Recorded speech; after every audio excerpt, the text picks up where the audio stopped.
The story begins with the protagonist recounting his recent inheritance, a mysterious antique pocket watch that once belonged to his great-grandfather.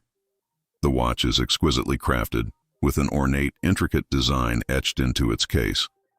Despite its beauty, there's something unnerving about it, something that sends a chill down the protagonist's spine whenever he touches it. He recalls the first time he held the watch, how the air in the room seemed to grow colder, the light dimmer, as if the world around him recognized the watch's dark history.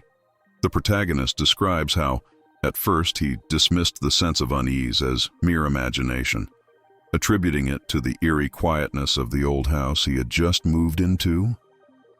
The house itself, an ancestral home passed down through generations, is steeped in history.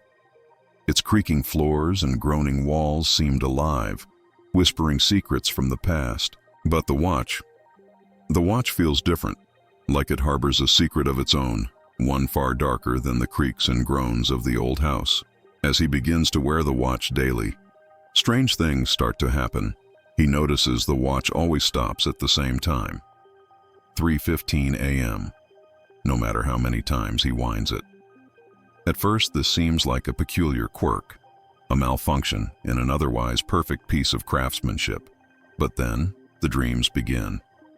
Vivid, unsettling dreams where the protagonist finds himself in a dimly lit room, the walls closing in on him as a clock ticks louder and louder, the sound echoing in his head until it feels like his skull will split open.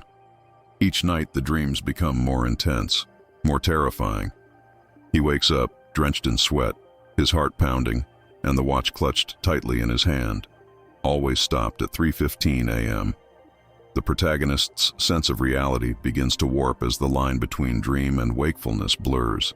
The more he tries to ignore the watch, the stronger its pull becomes.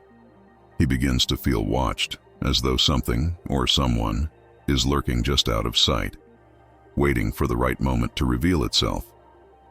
The protagonist tries to tell himself it's all in his head, that the watch is just an old, malfunctioning trinket. But deep down, he knows there's something more. He starts noticing shadows that move where they shouldn't, a fleeting figure in the corner of his eye that disappears when he turns to look. The air around him grows colder at 3:15 a.m., and the ticking of the watch, once so faint it was barely audible, now seems to reverberate through the entire house, a relentless, sinister heartbeat. With each passing day, the protagonist's fear grows. He finds himself waking up at exactly 3:15 a.m. every night, the watch in hand, its face reflecting a dim, ghostly light that has no apparent source. The sense of dread becomes overwhelming, as though something terrible is about to happen, something he can neither escape nor prevent. The protagonist realizes that this is no ordinary watch. It is a harbinger, a tether to a moment in time that refuses to die. The introduction ends with the protagonist questioning his sanity, his every nerve on edge, as the watch continues to tick down the moments to 3:15 a.m. When the true nightmare is set to begin. As the days pass, the protagonist becomes increasingly consumed by the unsettling events surrounding the pocket watch. The sense of dread that initially lingered in the background now invades every aspect of his life. He tries to go about his daily routine, going to work, running errands. But the world around him seems to be warping. His sense of time becomes distorted. Minutes stretch into hours, and hours slip away without notice. It's as if the watch is imposing its own sinister rhythm on his life, one that he cannot escape. It starts with small, almost imperceptible changes. He notices that objects in his house aren't where he left them. A book he distinctly remembers placing on the coffee table is suddenly on the bookshelf. The front door, which he knows he locked, is found ajar. The protagonist tries to rationalize these occurrences, blaming his growing paranoia and lack of sleep. But the unease only deepens as these incidents become more frequent and more unsettling. The whispers begin soon after. At first they're faint, almost indistinguishable from the sound of the wind rustling through the trees outside his window. But as the nights go on, They become clearer, more insistent. He can't make out the words, but there's an unmistakable malevolence in the tone. A cold, mocking laughter that seems to follow him from room to room. The whispers seem to come from the walls, from the shadows, from the very air around him. No matter how hard he tries, he can't locate the source, and the whispers grow louder whenever he's near the watch. Sleep becomes elusive. Every time he closes his eyes, he's plagued by nightmares more terrifying than the last. In these dreams, he finds himself trapped in a dark, oppressive space. A place that feels both familiar and foreign, like a twisted version of his own home. The ticking of the watch is omnipresent, echoing off the walls, growing louder and more frantic as the dream progresses. In one particularly harrowing nightmare, he sees himself standing in front of a mirror, only to watch in horror as his reflection reaches out of the glass, its eyes filled with the same cold, mocking malice as the whispers. Each morning he wakes at 3:15 a.m., the exact moment when the watch stops, drenched in sweat and gasping for breath. The once vague sense of unease has now turned into full-blown terror. He tries to avoid looking at the watch, tries to leave it in a drawer or a different room, but no matter where he puts it, he always finds it back in his pocket, ticking softly but insistently, as if it's counting down to something inevitable.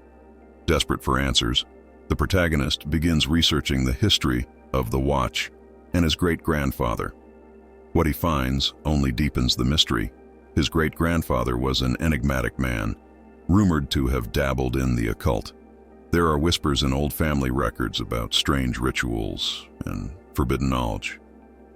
But the details are vague, shrouded in secrecy. The more the protagonist digs, the more he feels he's uncovering something he was never meant to find. Something that his ancestors tried to bury and forget. As he delves deeper, the protagonist starts to notice inconsistencies in his own memories. Conversations with friends and colleagues don't seem to align with what he remembers. Events he was certain had happened days ago are now said to have occurred weeks or months earlier. It's as if time itself is unraveling around him, warping in ways he can't comprehend. The watch, always present, always ticking, seems to be at the center of it all, its influence growing stronger with each passing day. The fear of losing his grip on reality becomes overwhelming. He starts to isolate himself, afraid of what he might discover if he continues to probe the mystery, yet unable to stop. The protagonist's home, once a sanctuary, now feels like a prison, a place where shadows move of their own accord, where whispers fill the silence, and where the ticking of the watch is the only constant. The sense of being watched grows unbearable, a feeling that something ancient and malevolent is lurking just out of sight, waiting for the right moment to strike. The protagonist is left questioning everything, his sanity, his memories, and even the nature of reality itself. He knows the watch is the key to understanding what's happening to him, but the closer he gets to the truth, the more the world around him seems to crumble. The terror of the unknown tightens its grip, leaving him paralyzed with fear and uncertainty. The mystery of the watch is no longer just a puzzle to be solved. It's a dark force that threatens to consume him entirely. As the protagonist's reality continues to unravel, the psychological toll becomes increasingly evident. He begins to withdraw from the world, isolating himself in the old creaking house that now feels more like a cage than a home. The once comforting sounds of everyday life, the hum of the refrigerator, the distant murmur of traffic, have been replaced by an oppressive silence that hangs heavy in the air, punctuated only by the incessant ticking of the watch, a sound that seems to echo in his very bones. His interactions with others become strained and uncomfortable. Friends and family notice the change in him, the hollow eyes, the nervous glances over his shoulder, the way he flinches at the slightest sound. Conversations feel stilted and disjointed, as if the protagonist is struggling to hold on to even the simplest threads of normalcy. He tries to explain the strange occurrences, the whispers, the moving objects, but his words are met with skepticism or concern. The more he talks about the watch and its peculiarities, the more people pull away, their expressions tinged with pity and unease. They suggest he take a break, see a doctor, maybe even get some rest. But rest is impossible when every time he closes his eyes, the nightmares claw at his sanity. Alone in the house, the protagonist begins to feel as though he's being watched constantly, not just by some unseen force, but by the house itself. The shadows on the walls seem to shift and writhe with a life of their own, forming grotesque shapes that disappear when he tries to focus on them. Mirrors become a source of dread as he catches fleeting glimpses of figures that shouldn't be there. Twisted reflections that don't quite match his movements. Faces peering over his shoulder, eyes glinting with malevolent intent. The protagonist's fear of his own reflection grows, and he starts covering the mirrors in the house, but even then, he feels those unseen eyes upon him, studying him, waiting. The watch, now a permanent fixture in his life, becomes a source of both fascination and terror. He finds himself unable to part with it, despite the growing dread it instills in him. It's as if the watch is alive, a parasite that has burrowed into his psyche, feeding off his fear. Every time he tries to get rid of it, throwing it into the trash, locking it away in a drawer, it inexplicably returns to his possession, always ticking away the seconds to that cursed time. 3:15 a.m. The protagonist starts to wonder if the watch is the only thing keeping him tethered to reality, or if it's the very thing unraveling his mind. As the days blend into nights, the protagonist's paranoia intensifies. He begins to suspect that those around him are not who they seem. Are they in on it? Do they know something he doesn't? Did his great-grandfather leave him the watch as a warning or as a curse? He becomes suspicious of every visitor, every phone call, convinced that there's a hidden agenda at play, a dark conspiracy that he is only beginning to comprehend. He stops answering the phone, stops responding to messages, convinced that the voices on the other end are trying to deceive him. He even starts questioning his own memories. Did those conversations really happen, or are they just another trick of his fraying mind? Desperate for answers, the protagonist pores over his great-grandfather's belongings, searching for any clue that might explain the watch's sinister power. He finds old journals, letters, and photographs, each one hinting at a life filled with secrets and forbidden knowledge. There are cryptic notes about rituals, ancient symbols, and strange references to time itself as a living entity, something that can be manipulated, twisted, and controlled. The more he reads, the more the protagonist feels as though he's uncovering something he was never meant to see, a dark legacy passed down through the generations. The protagonist's nights are now spent in a state of hypervigilance, unable to sleep for fear of what might happen when the clock strikes 3:15 a.m. He paces the house, checking locks, peering through windows, trying to catch sight of the thing he knows is stalking him. But the true horror lies within his own mind. The whispers are no longer just external. They have invaded his thoughts, a constant, insidious presence that sows seeds of doubt and fear. They tell him that he's losing his mind, that there's no escape from the watch's curse, that he's doomed to repeat the same horrific events over and over. The protagonist begins to see the world as a distorted version of itself, where nothing is certain and everything is tinged with malevolence. His own reflection becomes an enemy, the house a labyrinth of terror, the watch a ticking time bomb counting down to his inevitable doom. The boundary between reality and delusion has all but disappeared, leaving the protagonist trapped in a waking nightmare from which there is no escape. The inner darkness has taken hold, and the protagonist is left wondering if he will ever see the light of day again, or if he will be consumed by the shadows that have claimed his soul. The protagonist's descent into terror accelerates as the boundaries between reality and illusion blur beyond recognition. The world around him becomes a nightmarish landscape, where the ordinary turns grotesque and the familiar becomes alien.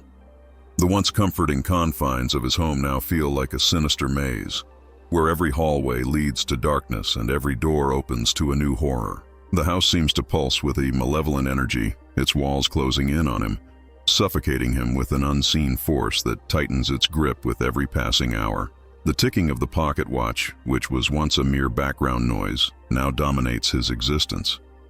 It grows louder, more insistent, reverberating through the walls, the floors, even his very bones. The sound is inescapable, a constant reminder that something terrible is drawing near. He tries to escape it, leaving the house, spending nights in hotels, even throwing the watch into a river. But no matter where he goes, the ticking follows, as if the watch is bound to him, an extension of his very soul. And every time he checks the time, it's always the same. 3:15 a.m., a moment frozen in time, a point of no return. The protagonist's mind, already frayed, begins to unravel completely. He starts to see things that shouldn't exist. Phantom figures lurking in the shadows, eyes watching him from the darkness, hands reaching out from the corners of his vision. These apparitions are fleeting, gone the moment he turns to confront them, but their presence is undeniable, a cold, creeping terror that seeps into his every thought. He can no longer trust his senses. The line between what is real and what is imagined has dissolved, leaving him in a state of perpetual dread. The protagonist's physical appearance starts to reflect the toll that the watch and the horrors it brings have taken on him. He becomes gaunt, his eyes sunken and hollow, his skin pale and clammy. He no longer sleeps, fearing the nightmares that await him if he closes his eyes. When he does manage to drift off, it's only for brief moments, plagued by visions of dark corridors, endless ticking, and an ever-approaching shadow that he knows, deep down, is his doom. He can feel himself slipping away, losing his grip on reality, but he's powerless to stop it. His isolation becomes complete. He no longer answers calls, no longer interacts with anyone. The few times he ventures out, the world outside seems just as twisted as the one inside his home. People's faces appear distorted, their eyes too large, their smiles too wide, their voices echoing unnaturally in his ears. The protagonist starts to wonder if the world has changed or if it's just him. He feels as though he's being watched at all times, not just by the figures in his house, but by everyone he encounters. Every glance, every whisper seems laden with hidden malice, as though the entire world is conspiring against him. His paranoia reaches a fever pitch when he starts to receive cryptic messages, notes slipped under his door, emails from unknown senders, voicemails with nothing but the sound of ticking. The messages are vague, filled with references to time, fate, and inevitable doom. They hint at a larger conspiracy, something ancient and powerful, something that has been waiting for him for a long time. The protagonist becomes convinced that the watch is part of a larger puzzle, a key to unlocking a dark secret that his great-grandfather knew all too well. But every attempt to decipher the messages only leads to more confusion, more fear. As the protagonist's mental state deteriorates, so does the world around him. Objects in his home start to behave in ways that defy logic. Chairs move on their own, doors slam shut without cause, lights flicker and die, leaving him in darkness. The house itself seems to be alive, its walls breathing, its floors groaning under some unseen weight. The protagonist begins to feel trapped, as though the house is shifting around him, reshaping itself to keep him inside, to prevent him from escaping whatever horror is coming for him. He tries to leave, but every time he does, he finds himself back in the same room, staring at the watch, its hands frozen at 3:15 a.m. The protagonist's descent reaches its lowest point when he starts to hear a new sound, a low, rhythmic thumping, like a heartbeat that seems to come from within the walls. It grows louder, more insistent, matching the ticking of the watch. He becomes obsessed with finding its source, tearing apart walls, ripping up floorboards, searching for the thing that is haunting him.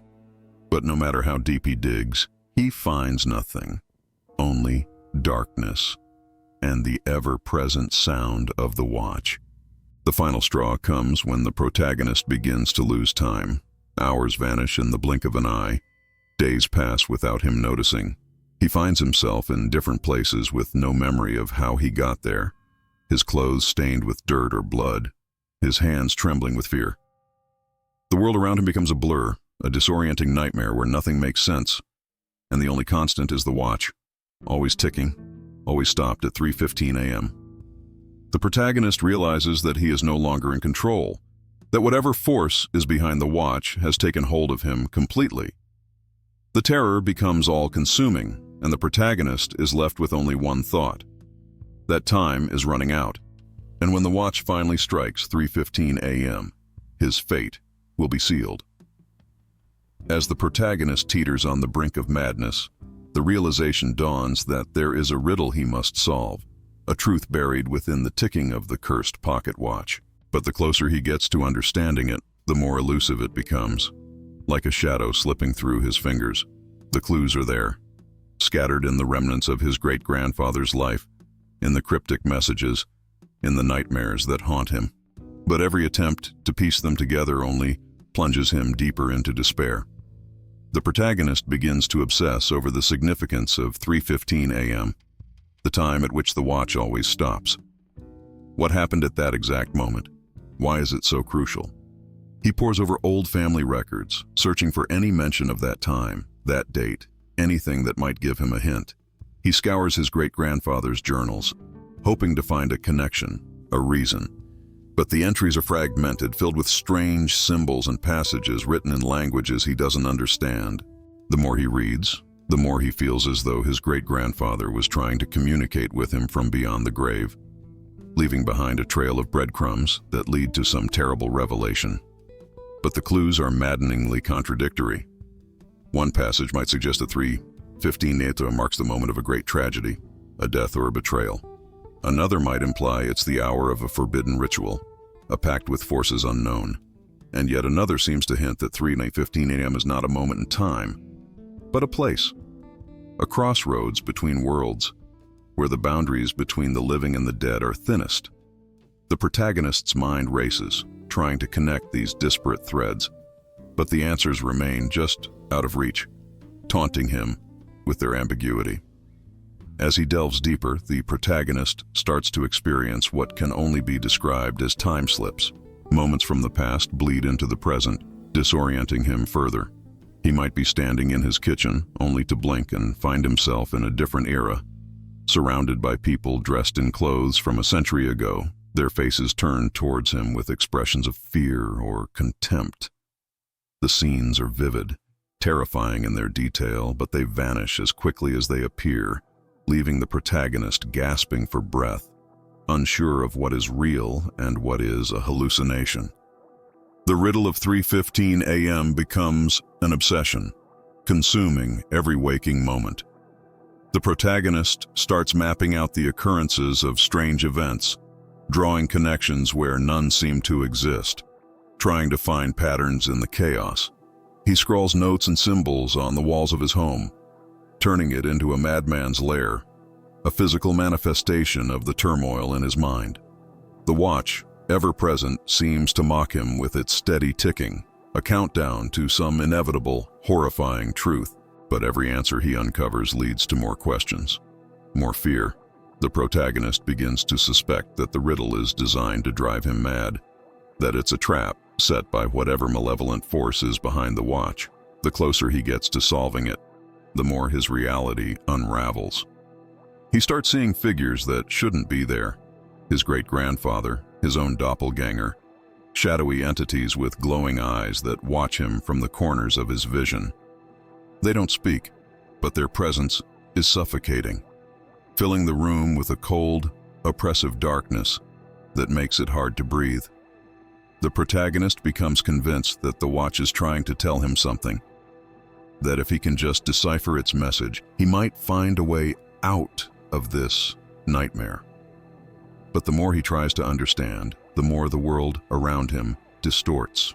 Time itself becomes fluid. Hours stretch on endlessly or vanish in the blink of an eye. The ticking of the watch is no longer confined to his immediate surroundings. He hears it everywhere he goes, a constant reminder that something is coming for him, something he can't escape. Desperation sets in as the protagonist realizes that he is running out of time, both literally and figuratively. The riddle of 3:15 a.m. looms over him like a dark cloud, and he knows that if he doesn't solve it soon, he will be lost forever.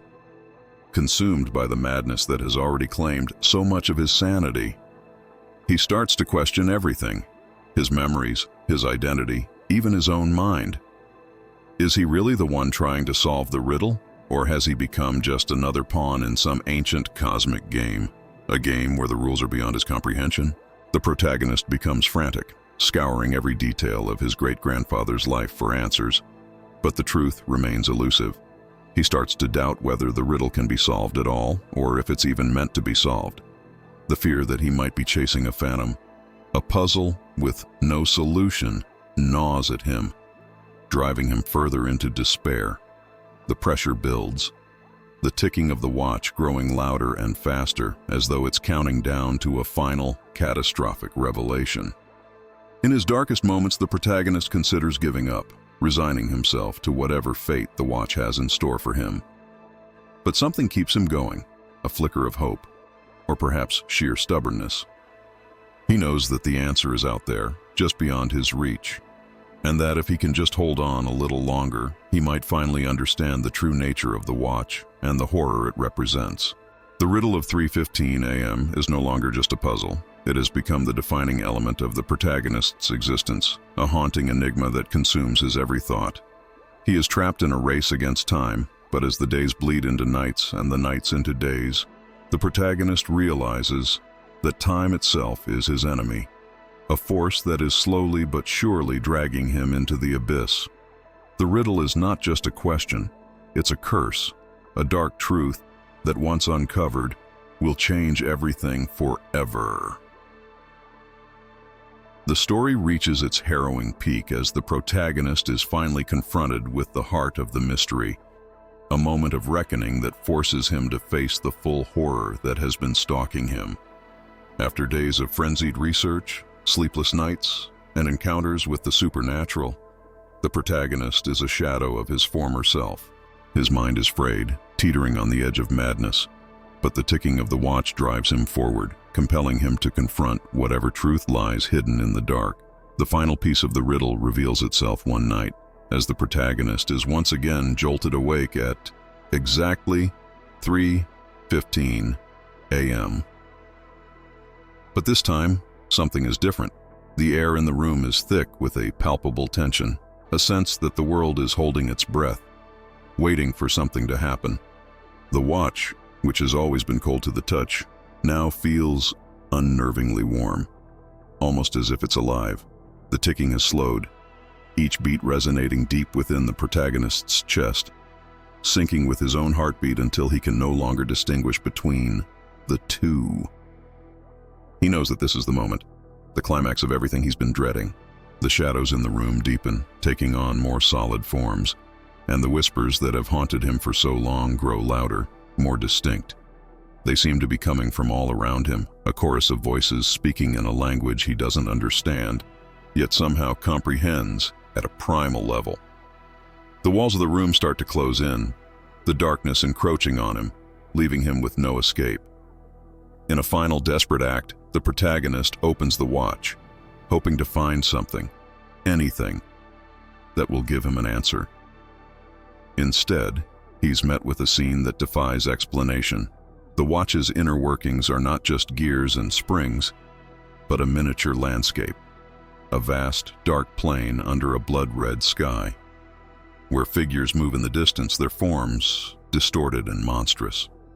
As he stares into this impossible scene, the room around him seems to dissolve, and he's pulled into the watch itself, into the nightmare it has been holding captive for so long.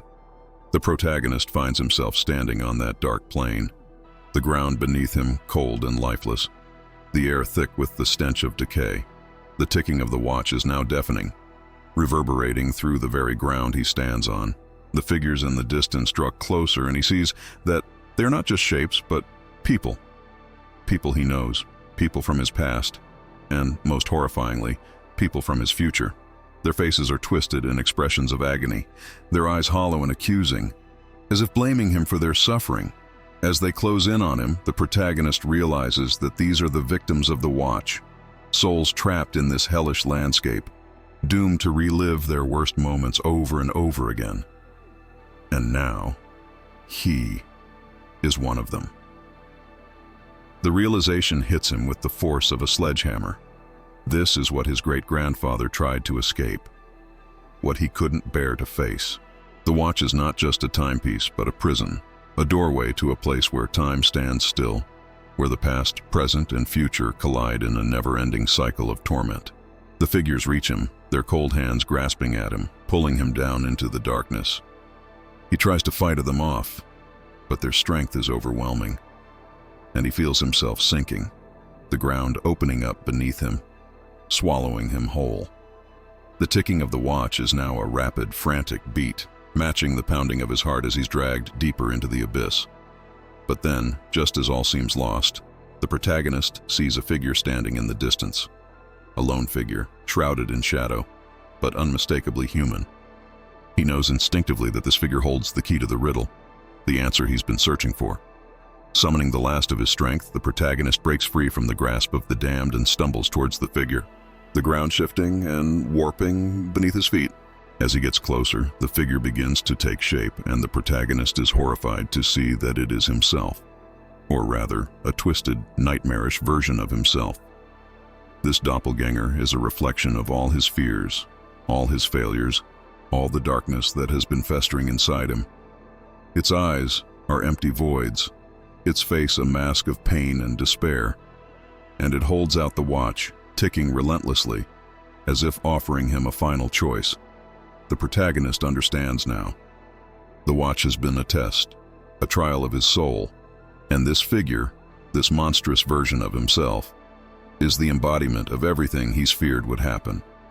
To take the watch back is to accept his fate, to become one with the darkness, to be lost forever in the endless cycle of torment. But to reject it, to refuse the watch's hold on him, is to break free, to reclaim his life, but at a terrible cost. He must face the truth that he has been running from all along. The climax reaches its horrifying conclusion as the protagonist makes his choice. He reaches out, his hand trembling, and takes the watch from the doppelganger. But instead of sinking into the darkness, the world around him shatters like glass, the nightmarish landscape dissolving into nothingness. He finds himself back in his room, the watch in his hand. The ticking finally stopped. The time is no longer 3:15 a.m., but some other time, a time that doesn't hold the same ominous weight. But the relief is short-lived. The protagonist realizes that he has not escaped. He has simply traded one nightmare for another. The world is not the same as it was before. The shadows are still there. The whispers still linger in the corners of his mind. And the watch, though no longer ticking, still holds a sinister power. He has faced his fear, but in doing so, he has unleashed something far worse. A truth that cannot be ignored, a reality that cannot be escaped. The protagonist is left in a state of despair, knowing that the nightmare is far from over. The watch may have stopped, but the horror it represents is eternal. And now, he is its keeper. The climax leaves him and the audience with a profound sense of dread, a realization that some mysteries are not meant to be solved, some truths are too terrible to face, and some horrors can never be escaped, no matter how hard one tries.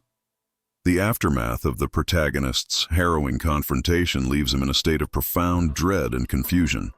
Though he has escaped the immediate nightmare, the relief is fleeting. He quickly realizes that the horror is far from over. It has merely shifted, taken on a new form. The watch, now silent, sits ominously on his bedside table, its once insistent ticking replaced by a deafening silence that seems to press in on him from all sides. The protagonist finds himself haunted by the experience, unable to shake the feeling that something is terribly wrong. The world around him feels distorted, as if viewed through a fogged lens. Colors are muted, sounds are distant, and everything seems just slightly off, as though reality itself has been twisted by the events he's endured. He tries to go back to his normal routine, but nothing feels normal anymore. The simplest tasks, making coffee, going for a walk, are fraught with an unshakable sense of dread, as if at any moment, the nightmare will return. The sense of being watched never truly leaves him. Shadows seem to follow him wherever he goes, flickering at the edges of his vision, always just out of sight. He catches fleeting glimpses of movement in reflective surfaces, mirrors, windows, the surface of water. But when he turns to look, nothing is there. The house, once merely unsettling, now feels alive with a malevolent presence, as if the very walls are closing in on him, whispering his name in the dead of night. He begins to dread the coming of dusk, knowing that with the darkness, the terror will only deepen. The protagonist starts to experience strange, inexplicable occurrences. Objects in his home move on their own. Chairs shift slightly when he's not looking. Doors open and close without a sound, and lights flicker ominously. The silence of the watch is replaced by a new sound, a low, almost imperceptible humming that seems to emanate from within the walls, growing louder as night falls. It's a sound that vibrates deep within his bones, a constant reminder that the horror he thought he had escaped is still very much present. His dreams, once a place of terror, now become a twisted reflection of his waking life. The boundaries between dream and reality blur further with each passing night.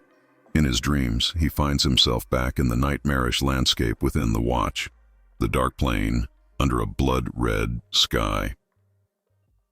But now, the figures that once tormented him in that realm appear in his waking world as well, phantom shapes that linger at the edge of his vision, silent but ever present, watching him with hollow, accusing eyes. He knows they are not real, but their presence is undeniable, a constant reminder of the curse he cannot escape. As days turn into weeks, the protagonist's sense of time begins to unravel. He loses track of hours, days, even weeks, finding himself in places with no memory of how he got there. The world around him becomes a disjointed, surreal landscape where time flows in unpredictable ways, sometimes speeding up, sometimes slowing down, and sometimes stopping altogether. He becomes increasingly disoriented, unable to trust his own perception of reality. It's as if the watch has broken time itself, leaving him trapped in a nightmarish loop with no end in sight. The protagonist's isolation deepens as he pushes away the few remaining people in his life. Conversations feel hollow, meaningless, as if he's speaking from a great distance.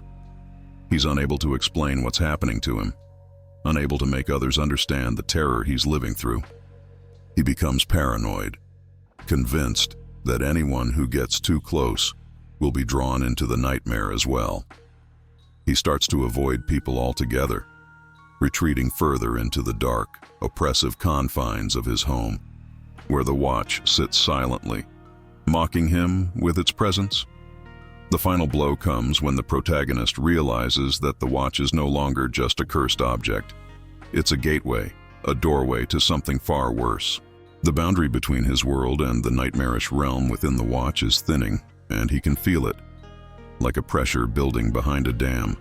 He starts to see glimpses of that other world in his own, a flash of the blood-red sky through his window, a momentary glimpse of the dark plain reflected in a mirror. The figures from his dreams grow bolder, no longer content to linger at the edges of his vision.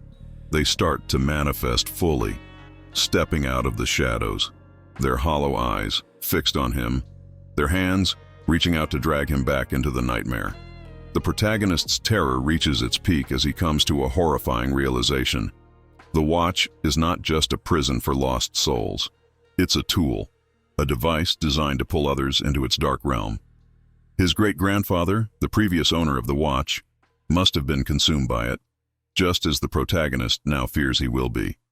The watch, silent and still, is waiting for him to make one final mistake, to let his guard down for just a moment, and then it will claim him fully, dragging him into the abyss where time has no meaning, where the nightmare will never end. The story ends on a note of unresolved dread As the protagonist, exhausted and broken, realizes that there is no escape. The terror he has faced is not something that can be conquered or outsmarted. It is a force beyond his understanding, beyond time itself. He is left alone in his home, the watch ticking once more, its sound growing louder and faster as the final moment approaches. He knows now that he is doomed, that the watch will claim him just as it claimed those before him, and that when it does, he will be trapped in that dark, timeless realm forever, a prisoner of the abyss with no hope of release. The story closes with the protagonist staring into the face of the watch, its hands inching closer to 3:15 a.m. The ticking fills the room, a relentless, unstoppable countdown to his doom.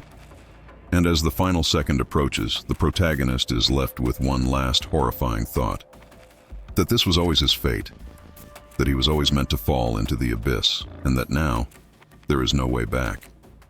The last sound is the final tick of the watch. The last image is the protagonist's face frozen in terror, and then nothing. The story ends in darkness, leaving the audience with the chilling realization that the nightmare is eternal, and that the abyss is always waiting.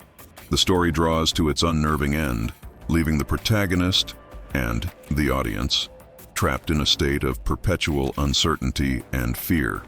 After the harrowing events that have unfolded, the protagonist is left shattered, his mind teetering on the edge of sanity. The watch, now a silent, ominous presence, sits in his hand as he stares at it with a mix of dread and resignation. The final moments are thick with a sense of impending doom, yet nothing happens. The watch doesn't tick, the shadows don't move, and the world around him remains eerily still. It's as if time itself has come to a standstill, waiting for something that never arrives. The protagonist, physically and mentally drained, slowly rises from the floor where he had collapsed in despair. The house is deathly quiet, the kind of silence that presses down on the soul, amplifying every tiny sound. The ticking of the watch, which once dominated his every waking moment, is now conspicuously absent. It should be a relief, but instead it fills him with an even deeper sense of dread. The silence is not natural. It's the kind of silence that precedes something terrible, like the calm before a storm. As he walks through the house, the protagonist notices that everything is exactly as it was before. Nothing has changed, and yet everything feels different. The air is thick with an unnatural stillness, as if the very fabric of reality has been altered by the events that have transpired. The shadows, which once seemed to move with a life of their own, now hang in place, as though frozen in time. But the protagonist can't shake the feeling that they're watching him, waiting for the right moment to spring back to life. He makes his way to the living room, where the memories of his earlier torment still linger like a dark stain.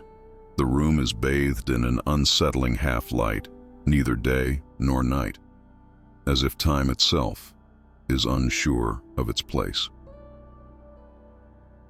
The watch remains heavy in his hand, its presence a constant reminder of the nightmare he's endured. He places it on the table, as if by doing so he might free himself from its grip. But the feeling of dread doesn't leave him. Instead, it deepens, as though the act of setting the watch down has only made its power stronger. The protagonist sits down, staring at the watch, dreading something to happen. But nothing does. The minutes tick by, but the watch remains silent, its hands frozen in place. He begins to question everything. Was it all real? Were the horrors he experienced nothing more than a figment of his imagination? A descent into madness brought on by stress and isolation? The ambiguity of it all gnaws at him, driving him to the brink of insanity. He wants to believe it's over, that he's free, but the doubt remains, a dark seed planted deep in his mind. As night falls, the protagonist can feel the house closing in on him once again. The shadows grow longer, darker, and the oppressive silence becomes almost unbearable. He tries to distract himself, turning on the television, but the images on the screen are distorted, the sound garbled and incomprehensible. It's as if the world outside has lost its coherence, reflecting the fractured state of his mind. Every noise, every flicker of light seems loaded with hidden meaning, clues to a mystery he can't solve, a puzzle that may not even exist. He begins to hear the whispers again, faint at first, but growing louder with each passing minute. They seem to come from the walls, from the shadows, from the very air around him. The voices are familiar, echoing his own thoughts, his fears, his doubts. They speak in riddles, in fragments of sentences that make no sense, yet carry a weight of dread. The protagonist clutches his head, trying to block them out, but they only grow louder, more insistent, until they're all he can hear.